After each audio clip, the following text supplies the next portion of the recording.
السلام علیکم ورحمۃ اللہ وبرکاتہ۔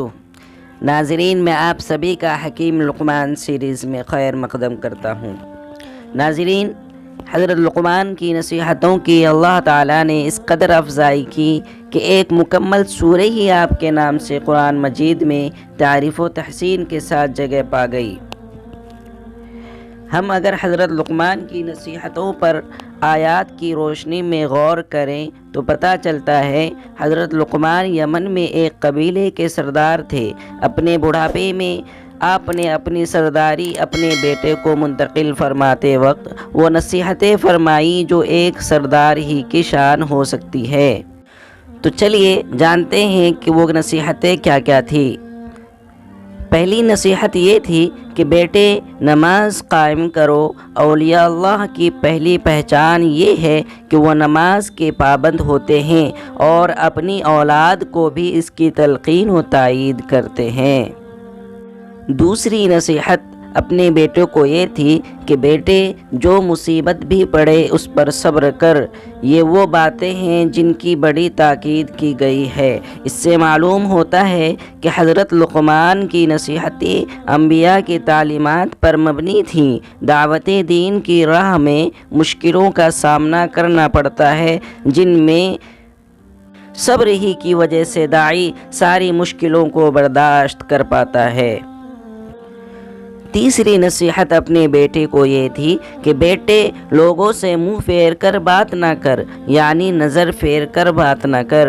اس نصیحت سے یہ سبق ملتا ہے کہ لوگوں سے نظر ملا کر بات کرنا چاہیے۔ نظر ملا کر بات کرنے سے اپنائیت پیدا ہوتی ہے، خلوص اور محبت بڑھتی ہے۔ ملنے ملانے والے پھر ملنے کی خواہش کرتے ہیں۔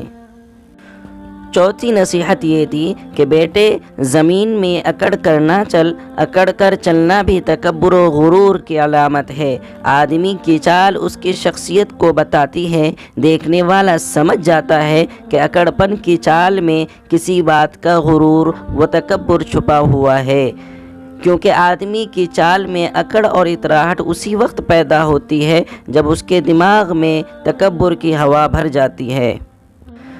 پانچویں نصیحت یہ تھی کہ بیٹے، اللہ کسی خود پسند اور فخر جتانے والے شخص کو پسند نہیں کرتا۔ خود پسندی یعنی آدمی کا خود اپنے اوپر فریفتہ ہونا۔ اسی کو حضور کے ارشاد کے مطابق تین بڑی ہلاک کرنے والی چیزوں میں سب سے زیادہ مہلک شمار کیا گیا ہے۔ تو ہمیں بھی چاہیے کہ خود پسندی اور فخر جتانے والی چیز ہمارے اندر نہ ہو۔ چھٹی نصیحت یہ تھی کہ بیٹے، اپنی چال میں اعتدال اختیار کر، یعنی ایسی چال جو اپنی فطرت کے مطابق ہو، جس کو دیکھنے سے آدمی سمجھ جائے کہ یہ شخص سنجیدہ مزاج ہے، میچیور ہے اور باوقار شخص ہے۔ ساتویں اور آخری نصیحت یہ تھی کہ بیٹے، اپنی آواز ذرا پست رکھ۔ سب آوازوں سے زیادہ بری آواز گدھوں کی آواز ہوتی ہے۔